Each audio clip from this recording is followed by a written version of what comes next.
Hello everyone. और आज है 8 अप्रैल और 8 अप्रैल को हम लोग पढ़ेंगे करेंट अफेयर। तो करेंट अफेयर में कौन कौन से टॉपिक रहेंगे तो आप लोग जब देखेंगे। इसके बाद हम लोग आज मुझे द हिंदू नहीं मिल पाया तो द हिंदू के बारे में आप लोग जब देखेंगे द हिंदू वाला हम लोग शाम के देखेंगे। तो आज हम लोग देखेंगे 8 अप्रैल का करेंट अफेयर। इसमें जैसे रहेगा एक तंजानिया, आप लोग जिम्बाब्वे वाला देखे होंगे कि जिम्बाब्वे की सरकार क्या कर दी कि सूखे के कारण आप लोग जब देखेंगे तो क्या कर देंगे, आपातकाल की घोषणा कर दी गई, आपदा की घोषणा कर दी है। ठीक है। दूसरा आप लोग इसमें जैसे उसमें ओपन ओपन एआई के बारे में आप लोग देखेंगे। ओपन एआई के बाद के साथ साथ आप लोग जब देखेंगे आरबीआई के बारे में जानकारी लेंगे। और जैसे जब आप लोग जब देखेंगे कि जैसे जब यूपी के जो इलाहाबाद हाई कोर्ट है तो आप लोग जब देखें इलाहाबाद हाई कोर्ट के द्वारा क्या कर दिया गया है कि जो मथुरा की जैसे रही तो मदरसा की जो शिक्षा नीति रही तो उसको क्या बोला कि अवैध असंवैधानिक घोषित कर दिया गया था। तो हालांकि उसमें जब देखेंगे कि सुप्रीम कोर्ट में जैसे जब गए तो सुप्रीम कोर्ट क्या कर दी, उसमें रोक लगा दी, तो भी देखेंगे। और इसी के साथ साथ हम लोग देखेंगे जीआई टैग के बारे में देखें, 5G के बारे में देखेंगे। और जैसे जो महारत्न कंपनी को आप लोग जब देखेंगे कि CIDS अवार्ड के बारे में देखेंगे।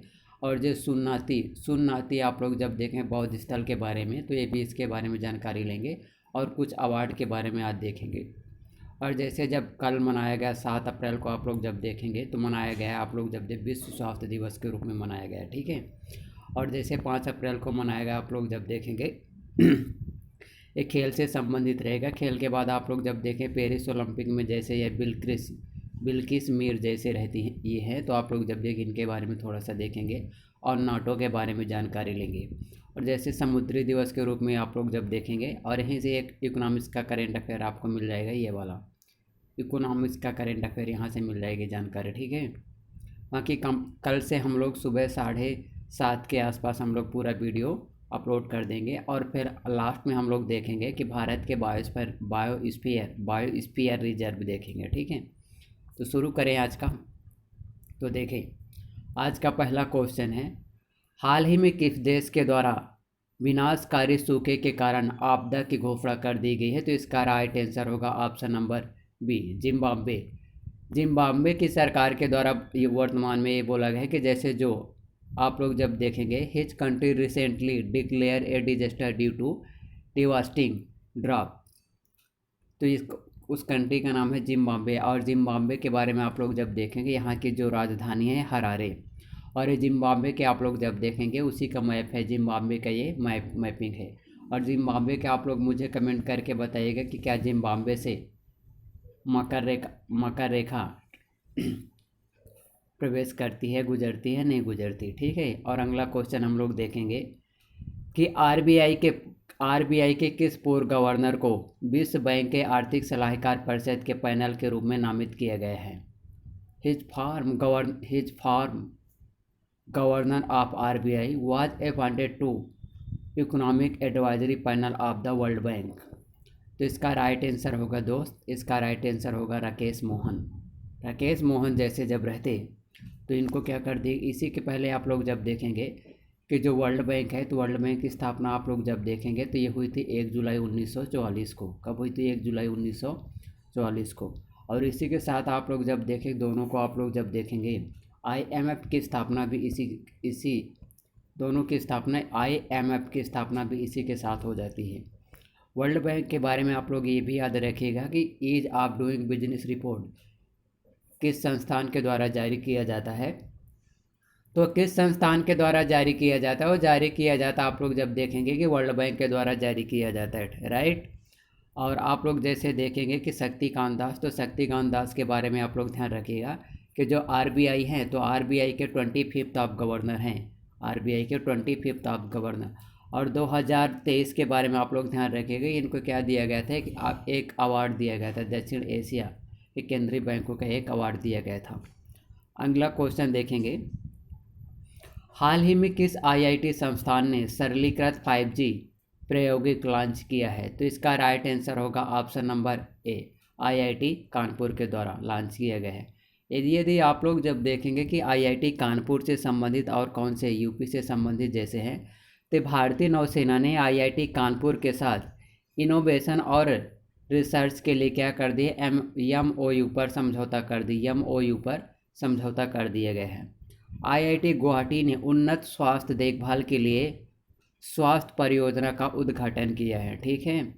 उत्तर प्रदेश की सरकार ने बेहतर आपदा प्रबंधन करने के लिए IIT रुड़की के साथ यम समझौता करने का फैसला किया है। और अगला क्वेश्चन देखेंगे, हाल ही में सुप्रीम कोर्ट ने किस राज्य की मदरसा शिक्षा नीति के फैसले को रद्द करने हेतु रोक लगा दी गई है? तो इसका राइट आंसर होगा ऑप्शन नंबर ए। अब इसको थोड़ा बैकग्राउंड से देखते हैं कि जैसे मान के चलिए है यूपी सरकार के बाद यहाँ पहुँच जाती है सुप्रीम कोर्ट, यहाँ है Allahabad high court. Allahabad high court के द्वारा आप जब देखेंगे यह जजमेंट दिया गया कि जो मदरसे की शिक्षा नीति आप लोग जब देखेंगे तो भारतीय संविधान के खिलाफ है। जैसे भारतीय संविधान के अनुच्छेद आर्टिकल नंबर 25 और आर्टिकल नंबर 26 और इंडिया कॉन्स्टिट्यूशन के जो प्रेम्बल में लिखा है सेकुलरिज्म, तो सेकुलरिज्म का क्या करते हैं, वायलेशन ऑफ प्रेम्बल। इसीलिए आप लोग जब देखेंगे तो क्या कर दिया गया है, मदरसे शिक्षा नीति को भारतीय असंवैधानिक रूप से घोषित करने हेतु घोषित कर दिया गया था। कौन? यूपी के high court, Allahabad high court के द्वारा।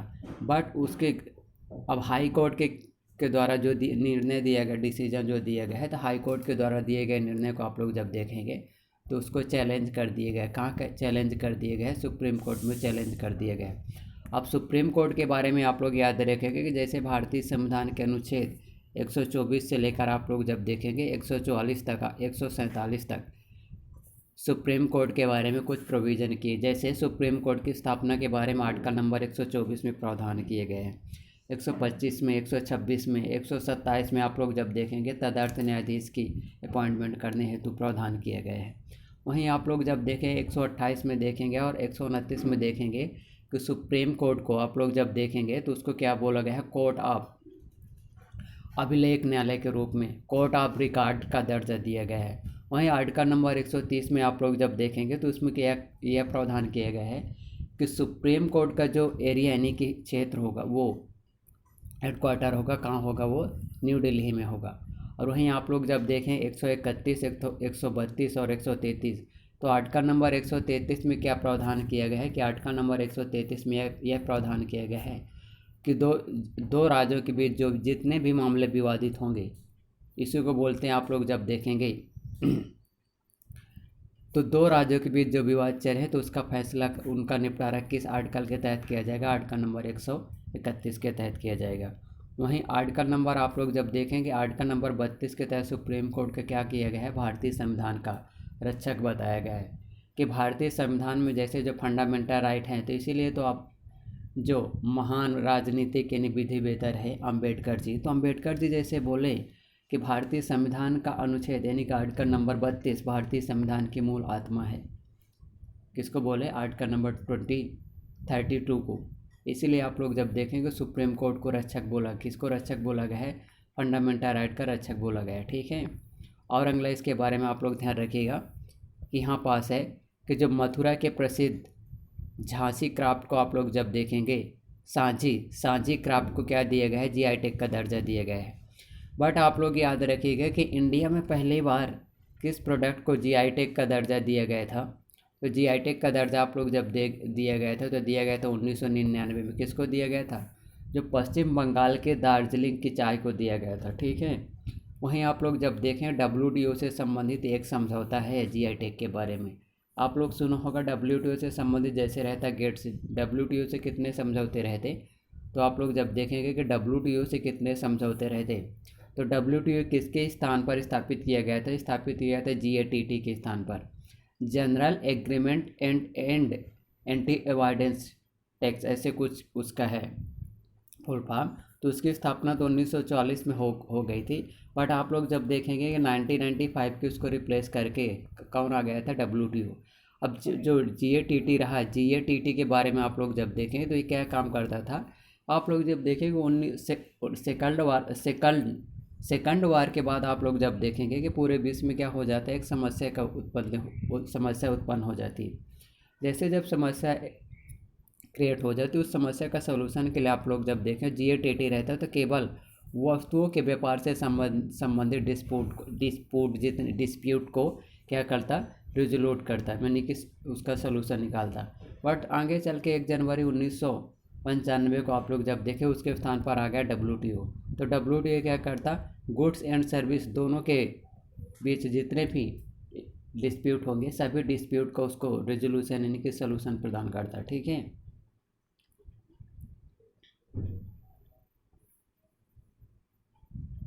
ये भी याद रखिएगा कि यूपी ऐसा रहा कि भारत का पहला ऐसा राज्य जो सेमीकंडक्टर पॉलिसी को अप्लाई करने वाला राज्य बना। अगला आप लोग क्वेश्चन देखेंगे कि हाल ही में किस महारत्न कंपनी ने 15 नंबर का CIDS विश्वकर्मा अवार्ड जीता। तो इसका राइट आंसर होगा ऑप्शन नंबर 1। ये क्या होगा दोस्त, गेल होगा। क्या होगा ये, गेल होगा। ठीक है, ये गेल होगा। अब गेल की स्थापना आप लोग जब देखेंगे तो जहाँ तक मुझे पता है इसकी स्थापना आप लोग जब देखेंगे 1973 के आसपास की गई थी। और इसका जो हेड क्वार्टर है, इसका हेड क्वार्टर न्यू दिल्ली में है। बट आप लोग ये भी ध्यान रखिएगा कि इसको महारत्न का दर्जा कब दिया गया था, तो 2013 में दिया गया था। जो गेल का MP के बारे में आप लोग याद रखिए कि MP का एक ब्रांच के रूप में काम करता है। कहाँ काम करता है दोस्त, वो काम करता है शिवपुरी के आप लोग जब देखेंगे विजयपुर में एक ब्रांच के रूप में उसकी काम करता है। ठीक है, अगर आप लोग जब देखें भेल के बारे में याद रखेंगे कि इसकी स्थापना आप लोग जब देखेंगे 1964 में हो जाती। बट भेल के बारे में याद रखिए कि 1991 आप लोग जब देखेंगे 1991 में मिनी रत्न का दर्जा दिया गया था। और आगे चल के आप लोग जब देखेंगे कि 2013 में क्या कर दिया गया है, 2013 में भेल को क्या कर दिया गया है, महारत्न कंपनी का दर्जा दे दिया गया है। आगे आप लोग ये भी याद रखें जो महारत्न कंपनी का दर्जा है ना, तो 2002 से इस स्कीम की शुरुआत की गई थी। बट इसके लिए कुछ टर्म एंड कंडीशन है।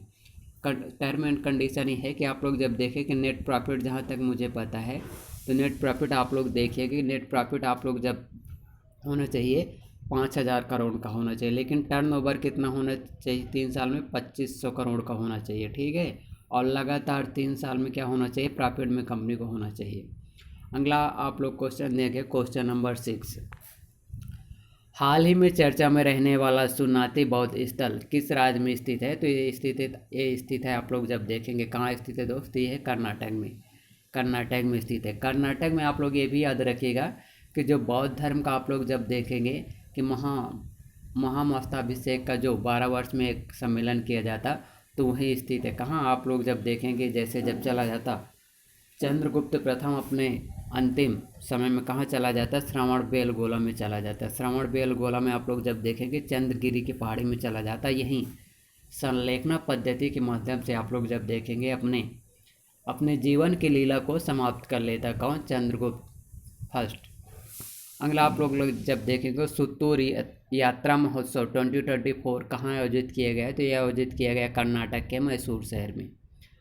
भारत ने स्वदेशी high speed flying wing UAV का सफल परीक्षण किस राज्य में किया गया, तो किया कर्नाटक में। ठीक है, अगला आप लोग जब देखेंगे रक्षा रमैया को कर्नाटक की टेबल टेनिस एसोसिएशन का क्या कर दिया गया, अध्यक्ष बनाया गया है। नम्मा कमला प्रतियोगिता का आयोजन कहाँ किया जाता है, तो कम्बाला प्रतियोगिता का आयोजन किया जाता है दोस्त, बेंगलुरु में किया जाता है।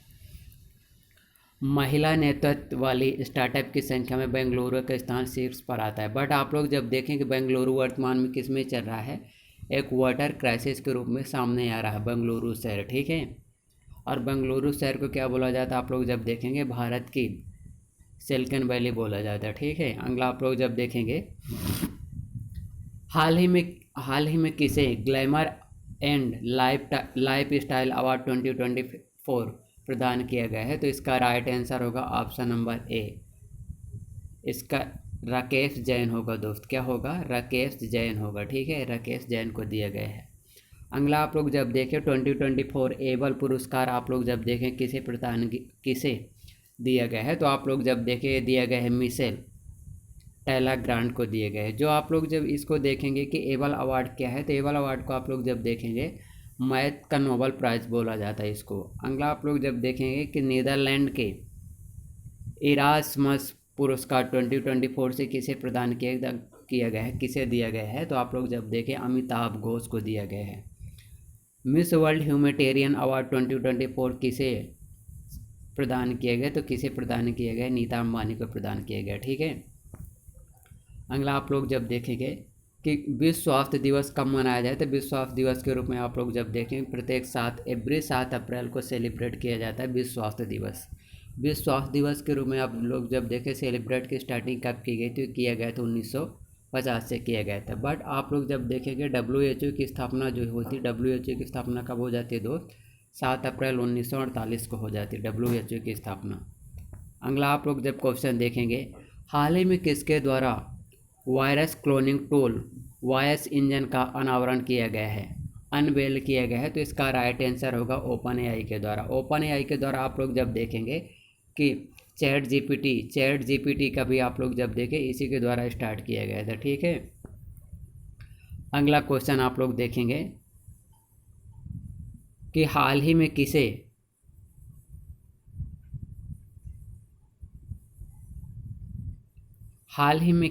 देश ने 2026 राष्ट्रमंडल खेलों की मेज़बानी करने से इनकार कर दिया है? तो आप लोग जब देख कौन सी कंट्री है, उसका नाम है राष्ट्रमंडल खेलों की मेज़बानी 2026 में कौन सा देश करने जा रहा है? तो करने जा रहा था सिंगापुर। बट क्या कर दिया गया है? तो वर्तमान में क्या कर दिया है? मना कर दिया गया है। ठीक है। तो इसका राइट आंसर होगा सिंगापुर। सिंगापुर के बारे में आप लोग याद रखिएगा कि जैसे जो आसियान की स्थापना हो जाती है, इसमें कितने कंट्री इसमें संस्थापक के समय रहते हैं? तो आप लोग जब देखें इंडोनेशिया रहता, सिंगापुर रहता, और इसमें सिंगापुर रहेगा, मलेशिया रहेगा, थाईलैंड रहेगा, और इसमें ब्रुनेई रहेगा और इंडोनेशिया रहेगा। फिर बाद में इसमें कंट्री के रूप में शामिल हो जाता, आप लोग जब देखेंगे इसमें शामिल हो जाएगा म्यांमार शामिल हो जाएगा, थाईलैंड शामिल हो जाएगा, वियतनाम शामिल हो जाएगा,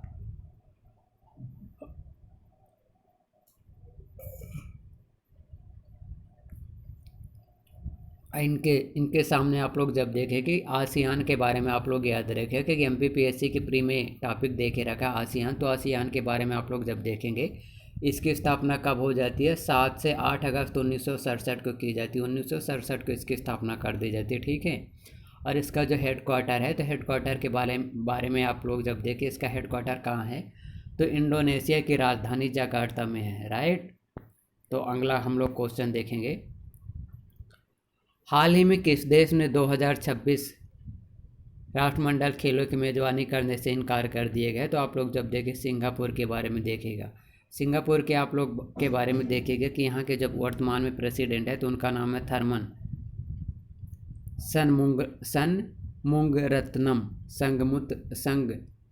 संगमुंगरत्नम है। ठीक है। यह है सिंगापुर का मैप है, यह इंडिया से यहाँ से जाया जाता है। ठीक है। ये स्टेट ऑफ सिंगापुर के बारे में यहाँ से जानकारी मिलती है। अगला आप लोग क्वेश्चन देखेंगे, पेरिस ओलंपिक में जूरी के सदस्य बनने वाली भारतीय महिला का नाम क्या है? तो उनका नाम है आप लोग जब देखें बिल्किस मीर। यह है बिल्किस मीर के बारे में जानकारी दी गई। ठीक है। तो बिल्किस मीर के बारे में आप लोग याद रखिए, बिल्किस मीर पेरिस ओलंपिक में भारत की पहली महिला जूरी सदस्य बन गई हैं। जम्मू कश्मीर की बिल्किस मीर ने पेरिस ओलंपिक में पहली भारतीय महिला जूरी सदस्य बनकर क्या कर दिया? इतिहास में नामित कर दिए गए। आप लोग देखेंगे इनके द्वारा एशियाई खेलों में जूरी सदस्य के रूप में कार्य किया गया था। 1998 में कैनोइंग कैरियर से अपनी शुरुआत की थी। पेरिस ओलंपिक के बारे में याद रखिए, 2024 के बारे में याद रखिएगा, इसका शुभंकर फ्रिजियान कैप रखा गया है। मशाल वाहक के रूप में आप लोग जब देखेंगे अभिनव बिंद्रा हैं। ये अभिनव बिंद्रा का संबंध किस राज्य से है? तो जहाँ तक मुझे पता है इनका संबंध उत्तराखंड से है। आज जो ध्वजवाहक है, ध्वजवाहक के बारे में आप लोग याद रखें, ध्वजवाहक का नाम है शरद कमल के रूप में नामित किए गए। ठीक है। पेरिस ओलंपिक के बारे में याद रखिए, शरद कमल के बारे में याद रखिएगा। BMPSC 2023 में इसको पूछा गया है क्वेश्चन शरद कमल के बारे में। ठीक है। अगला आप लोग क्वेश्चन देखिएगा कि 4 अप्रैल 2024 को नाटो के द्वारा अपना कौन सा स्थापना दिवस के रूप में सेलिब्रेट करने जा रहा है? तो किया है 75 नंबर का सेलिब्रेट किया। ठीक है। नाटो का 75वां स्थापना दिवस के रूप में मनाया गया है। आप लोग याद रखें कि नाटो की स्थापना आप लोग जब देखें कि 4 अप्रैल 1949 को नाटो की स्थापना एक संधि के माध्यम से की गई थी, जिसमें हस्ताक्षर साइन करता कंट्री के नाम थे 12 थे। ठीक है।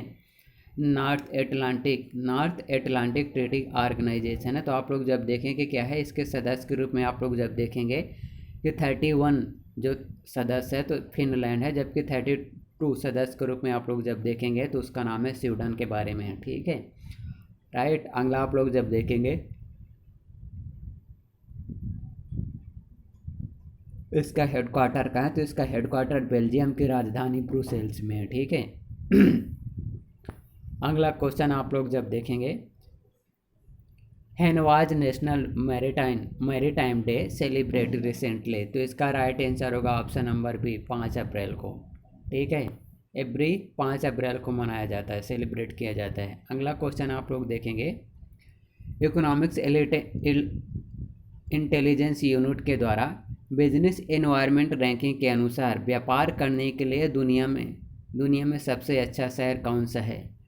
Which is the best place in the world to do business according to economics intelligence unit business environment ranking, तो इसका राइट आंसर होगा आप लोग देखेंगे सिंगापुर। आप लोग जब देखेंगे जो एक यहाँ से रेखा गुजरती है इसको बोलते हैं इक्वेटोरियल रेखा। इक्वेटोरियल रेखा से आप लोग जब देखेंगे कि 891 किलोमीटर की दूरी पर स्थित है सिंगापुर। बट इंडिया के इसमें स्थान कितना है, तो 1.08 अंक के साथ इंडिया का आप लोग जब देखेंगे ये 51 प्लेस है। ठीक है। अगला क्वेश्चन आप लोग देखेंगे कि हाल ही में कहाँ पर 5200 वर्ष पुरानी हड़प्पा बस्ती की खोज की गई है, तो इसका राइट आंसर होगा ऑप्शन नंबर ये गुजरात में। कौन सा है दोस्त, गुजरात में। ठीक है, गुजरात में आप लोग जब देखेंगे तो गुजरात में इसका है, गुजरात की राजधानी गांधीनगर हो जाएगी। और यहाँ के राज्यपाल ये भूपेंद्र जो भी आप लोग याद करके रखिएगा। जो यहाँ के नेशनल पार्क है तो नेशनल पार्क के आप लोग याद रखिए, जैसे गिर नेशनल पार्क हो जाएगा, केवला देव नेशनल ये हो जाएगा, केवला देव नेशनल पार्क हो जाएगा, बसंदा नेशनल पार्क हो जाएगा, मैरीन राष्ट्रीय उद्यान हो जाएगा, गरबा हो जाएगा। यहाँ के जो बांध है उनका नाम है सरदार सरोवर बांध है। यहीं के सूरत में आप लोग जब देखेंगे, यहीं है गुजरात में आप लोग जब देखेंगे Kakrapar national park, Kakrapar nuclear plant कहाँ है, तो भी आप लोग जब देखें गुजरात में है। ठीक है। और यहीं के बारे में आप लोग याद रखिएगा कि अंतर्राष्ट्रीय पतंग महोत्सव के रूप में किस राज्य में मनाया गया है, तो ये मनाया गया गरबा को आप लोग जब देखेंगे यूनेस्को के द्वारा विश्व विरासत सूची में नाम शामिल किए गए हैं। सेमीकंडक्टर असेंबली स्थापित किए गए हैं, तो आप लोग जब देखें यहीं पर स्थापित किए गए हैं। और इसमें ये भी है कि किस तरह सरकार के द्वारा सेमीकंडक्टर नीति का अनावरण किया गया था, अनवेल किया गया था, तो किया गया था गुजरात के द्वारा। अगला हम लोग देखेंगे इसमें है कि भारत के बायोस्फीयर रिजर्व भी रहें, तो हम लोग पहले नाम देख लें। नंदा देवी नेशनल पार्क के बायोस्फीयर के बारे में आप लोग याद रखिएगा, उत्तराखंड में है। मन्नार के खाड़ी बायोस्फीयर रिजर्व के बारे में आप लोग याद रखिएगा कि तमिलनाडु में है। नोक्रेक के बारे में आप लोग याद रखिएगा, मेघालय में है। सुंदरवन राष्ट्रीय उद्यान के बारे में आप लोग याद रखिएगा, पश्चिम बंगाल में है। मानस बायोस्फीयर रिजर्व के बारे में आप लोग याद रखिएगा, असम में है। सिमलीपाल बायोस्फीयर रिजर्व के बारे में उड़ीसा में है। दिबांग बायोस्फीयर रिजर्व अरुणाचल प्रदेश में है। कच्छ करण बायोस्फीयर आप लोग जब देखेंगे कि ये गधों के लिए प्रसिद्ध है, कच्छ करण। ग्रेट निकोबार बायोस्फीयर रिजर्व के बारे में याद रखिएगा, अंडमान और निकोबार द्वीप समूह में। डिब्रू सैखोवा बायोस्फीयर रिजर्व के बारे में याद रखिएगा, तो ये कहाँ है, ये आप लोग देखेगा असम में है। और ये है मैपिंग के बारे में आप लोग याद रखिएगा।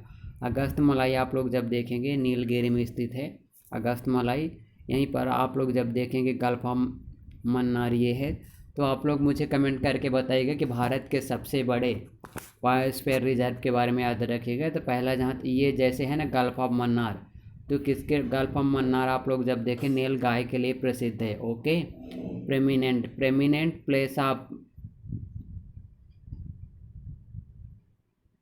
समुद्री गाय, ओके, सी काऊ के लिए प्रसिद्ध है। फिर सबसे बड़ा है जहाँ तक मुझे पता है सुंदरवन है। फिर सेकंड नंबर का है मन्नार, और थर्ड नंबर में आप लोग जब देखें कच्छ करण है।